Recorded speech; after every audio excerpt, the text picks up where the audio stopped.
Bismillahirrahmanirrahim. Assalamualaikum warahmatullahi wabarakatuh. Alhamdulillahirabbil alamin.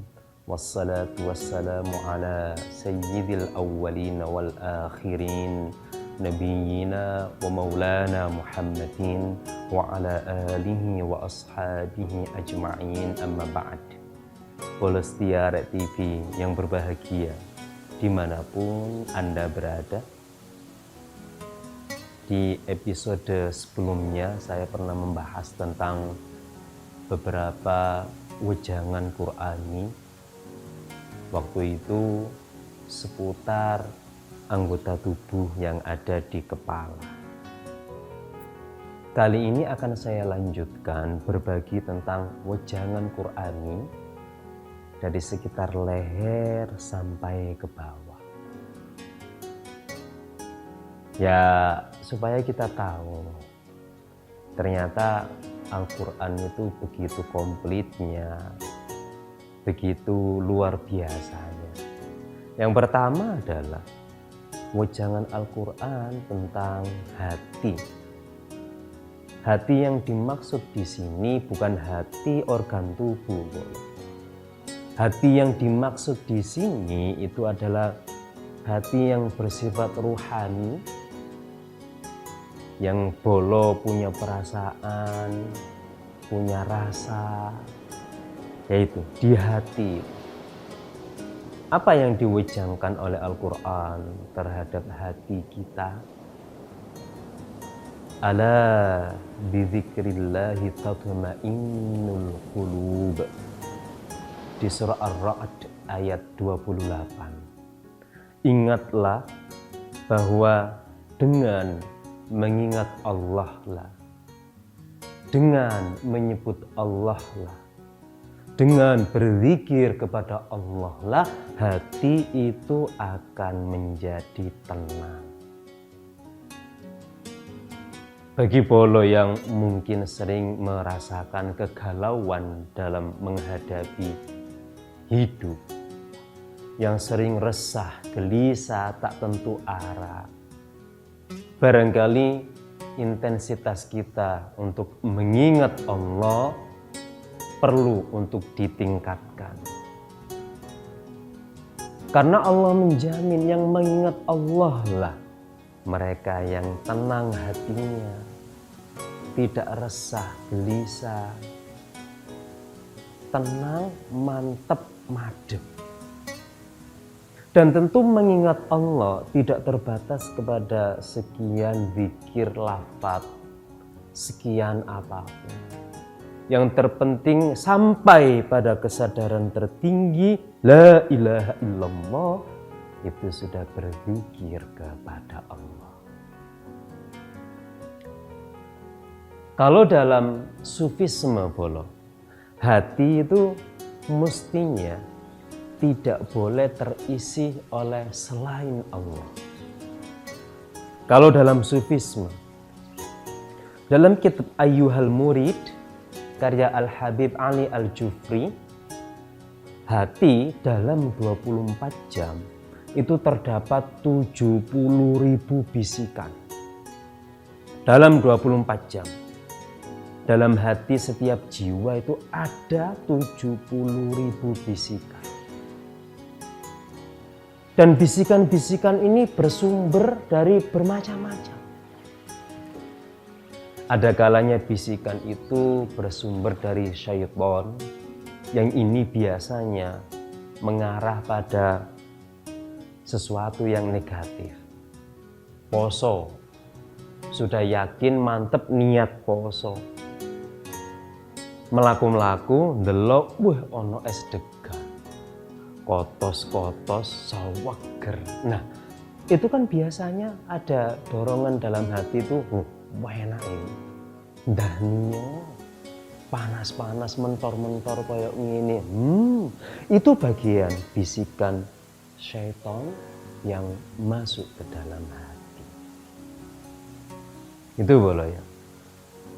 Cara identifikasi dari setan atau tidak jika mengarah pada kenegatifan, ya sudah, Yang kedua, terkadang bisikan itu berasal dari malaikat.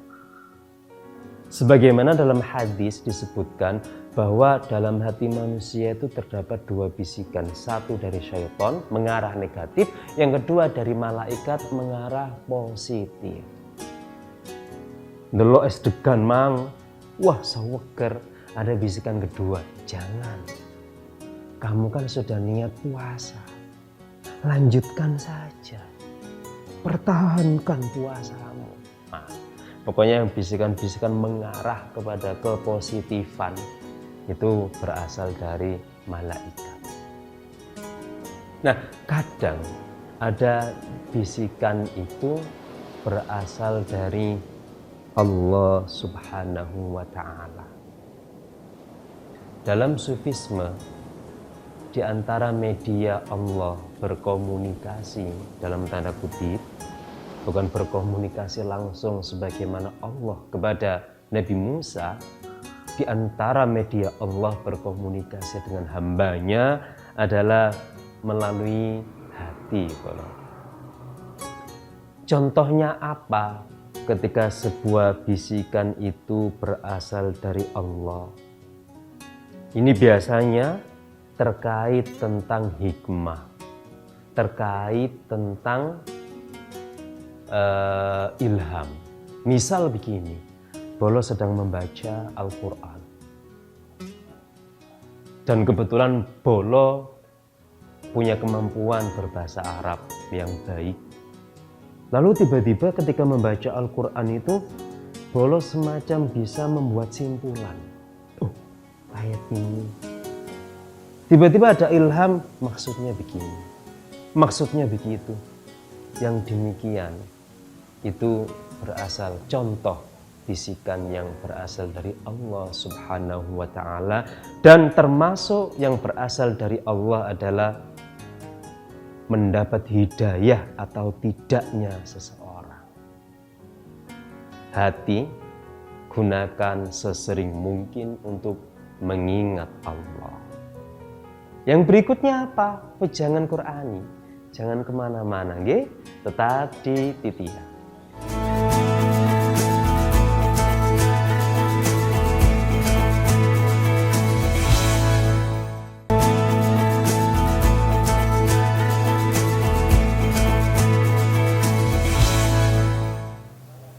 Baik, Bolo, kita lanjutkan.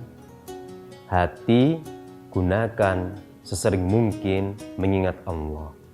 Yang kedua adalah tentang perut. Nah, ini wejangan Al-Quran tentang terondole jenengan nih, perut. Bagaimana harus dikondisikan perut ini? Ini ada di Al-Quran surah Al-A'raf ayat 31. Wakulu washrabu wala tusrifu. Wakulu dan daharo sira kabeh. Washrabu lan nginumo sira kabeh. Wala tusrifu, ojo keblabasan. No. Wejangan untuk perut kita oleh Al-Quran adalah silahkan makan dan minum sesuatu yang dihalalkan dan baik, sing penting ojo berlebihan. Sing penting ojo berlebihan. Loh, berarti gak oleh kewareken. Baginda Nabi memberikan teladan seperti ini. Dan ini dikutip oleh Imam Abu Hamid Muhammad bin Muhammad Al-Ghazali. Kunci sehat jasmani cuma satu. Apa? Makanlah saat lapar. Berhenti makanlah sebelum kenyang. Makanlah saat lapar, berhenti makanlah sebelum kenyang. Berarti gak oleh gelegeen nih. Yaitu tips kesehatannya. Cuman itu dong. Tips sehat jasmani ala Baginda itu seperti itu. Makanya Baginda itu Bolo, beliau seumur hidup itu tidak mengalami sakit kecuali hanya beberapa hari. Dalam sirah disebutkan belasan hari menjelang beliau wafat berpulang ke rahmat Allah. Jadi baginda Nabi itu secara fisik itu sehat, gagah, atletis, ganteng, keringetnya wangi. Bolos sing keringetnya apa? Yo dibantu pakai parfum. Baginda Nabi itu merekomendasikan umatnya untuk memakai wewangian. Makan minumlah jangan berlebihan. Dalam terminologi Al-Quran bolo, ada kata-kata at-thayyibat, makanan yang baik. Apa bedanya makanan yang baik dengan makanan yang halal? Kalau makanan yang baik at-thayyibat itu pasti halal. Kalau makanan halal itu belum tentu baik. Contoh, ada yang sedang mungkin punya kadar gula tinggi, maka mengkonsumsi gula sendiri itu termasuk kategori makanan yang halal. Tapi bagi mereka yang punya kadar gula, tentu gula tidak menjadi baik untuk dikonsumsi. Jadi makan minumlah yang baik. Baik pasti halal, halal belum tentu baik. Gitu boleh nggih? Yes, jangan berlebihan. Wisata kuliner boleh, nikmati saja wisata kuliner. Pulang kerja, mandek ngincip iki. The next ngincip lagi nggak apa-apa, yang penting halal, baik dan tidak berlebihan. Itu wejangan Qur'ani untuk perut kita. Yang ketiga, sik balik mana? Ukuran tidak berlebihan itu adalah pada sampai level mana panjenengan itu warak. Kadang level warak tiap orang itu berbeda-beda, Bro. Ada orang itu yang dahar satu mangkok kecil itu sudah merasa kenyang. Ya sudah, berarti itu level maksimal dia makan yang direkomendasikan oleh agama. Ada orang itu yang sak mangkok gak cukup, jauhnya sak wakul. Kadang ada yang seperti itu. Jadi ukuran berlebihan atau tidak ini setiap orang berbeda-beda tergantung pada level warke sak piro. Itu boleh nggih? Wejangan Qur'ani berikutnya adalah untuk tangan kita. Di Al-Qur'an surah Al-Baqarah ayat 195, wala tulqu bi aydikum ilat tahlukati wa ahsinu. Jangan jatuhkan tangan kalian itu menuju kerusakan. Baik kerusakan untuk diri sendiri ataupun kerusakan untuk orang lain. Tangan itu digawe sing api-api. Ojo digawe ngaploki wong, gak lapo-lapo plak. Sopo sing ngaplok ya bakal dikaplok besok itu. Ya tangan gunakan yang terbaik, berderma, membantu, atau apapun lah yang mengarah kepada kebaikan.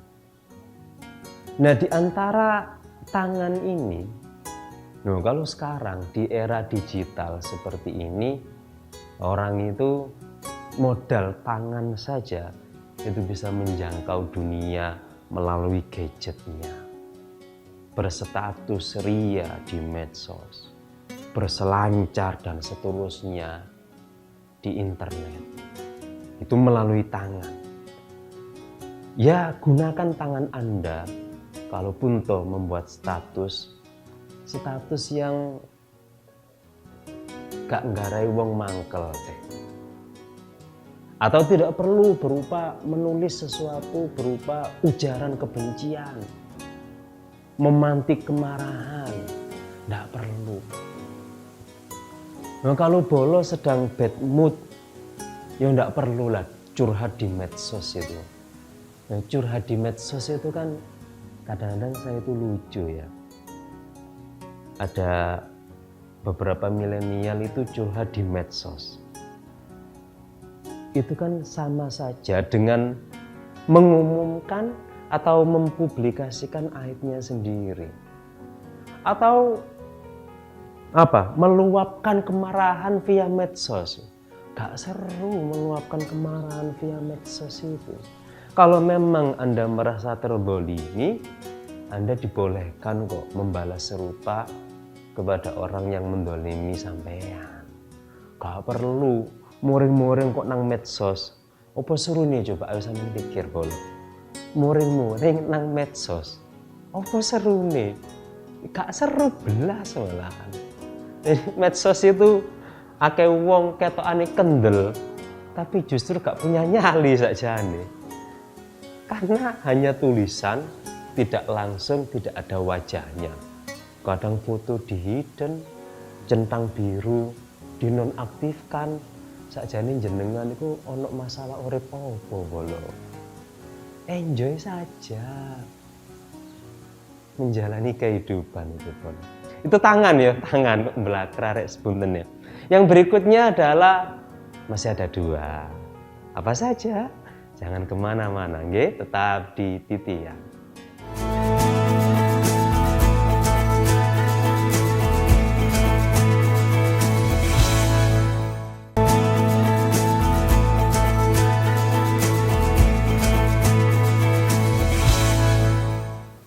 Baik bolo, kembali lagi ke program kesayangan kita Titian. Hati sudah, perut sudah, tangan sudah.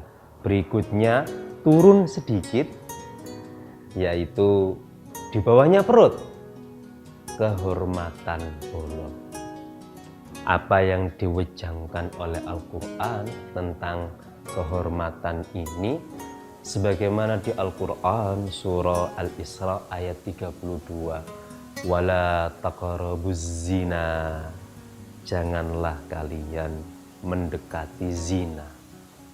Loh Pak Ustadz, kan yang dilarang mendekati, nyemplung, yo tambah gak oleh bolo. Mendekati saja itu dilarang, apa maneh nyemplung. Nah, hal-hal yang mengarah kepada mendekati zina ini luas maknanya. Bisa diantaranya dengan berdua-duaan. Wah, ini berdua-duaan ini kan faktor yang paling sering mengarahkan seseorang itu kepada mendekati perzinahan. Kalau zina mata, ono sesuatu yang sawangebel, enak disawangai, ya itu juga termasuk zina mata. Sebaiknya dihindari.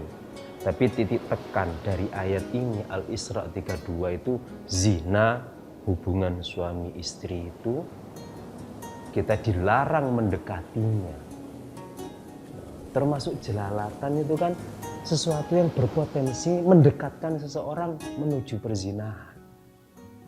Berdua-duaan, sebagaimana disebutkan dalam hadis, itu kan kita dilarang berdua-duaan dengan lawan jenis yang bukan mahramnya.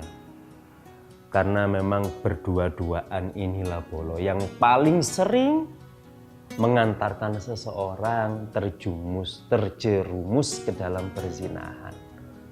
Berdua-duaan ini konteksnya luas. Dimanapun, di tempat kerja, awalnya biasa saja. Tapi itu tadi, kalau berdua-duaan itu yang ketiga itu adalah syaiton. Di tempat kerja, ya wis karena ketepaan mulai ini podo begini. Awalnya nggak ada niat ke sana, tapi intensitas berdua ini sering terjadi. Lah itu setan itu ya ngitik kekarepane sampeyan. Atau berdua-duaan dengan orang yang sudah dilamar. Kembali saya ingatkan Bolo, sekalipun sudah khitbah, sekalipun sudah lamaran, tetap secara agama belum halal untuk berdua-duaan. Itu Bolo ya, jangan berdua-duaan.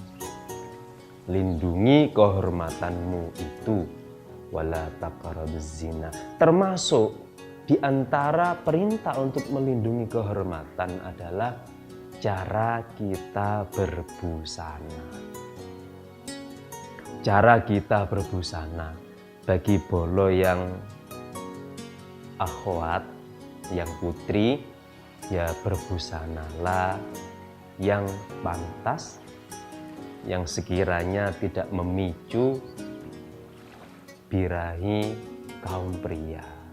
Bagi Bolo yang pria, mohon dijaga pandangannya Bolo. Kadang-kadang itu wanitanya sudah santun ya, tapi sing lanange anjene pendelak-pendeli iku mang. Jadi kedua-duanya harus saling menjaga kehormatan. Itu wejangan Al-Quran tentang kehormatan kita. Jangan mendekati ke arah perzinahan. Berikutnya, turun lagi langkah kaki. Apa yang diwejangkan oleh Al-Quran tentang langkah kaki ada di surah Luqman ayat 18. Wala tamshi fil ardi maraha. Janganlah kalian berjalan di muka bumi dengan angkuh, mekiti, mengkerik, petentang-petenteng. Tidak perlulah sesukses apapun Bolo, sehebat apapun Bolo, setinggi apapun status sosial, gak perlu kayaknya jalan itu sambil mengkerik, ndanga, begiti, ndak perlu Bolo. Seperti Baginda, itu kalau jalan itu kan beliau selalu, Masya Allah, pandangannya itu ke bawah. Tidak tolah-toleh Baginda Nabi kalau berjalan. Berjalan yang sederhana, tidak angkuh, tidak enggaya. Itu Bolo ya, ada 5 wejangan Qur'ani. Hatimu gunakan untuk mengingat Allah. Tanganmu jangan arahkan kepada sesuatu yang membahayakan dirimu maupun orang lain.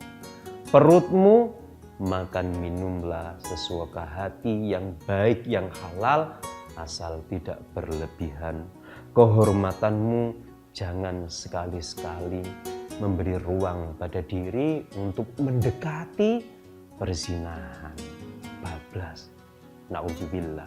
Yang kelima, langkah kaki, berjalanlah biasa, sederhana, tanpa ada kesan orang yang melihat angkuh, gaya, tidak.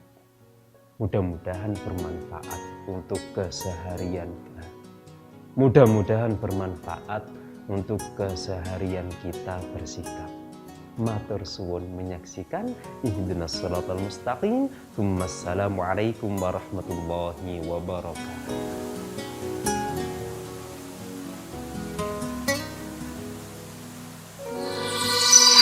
Arek TV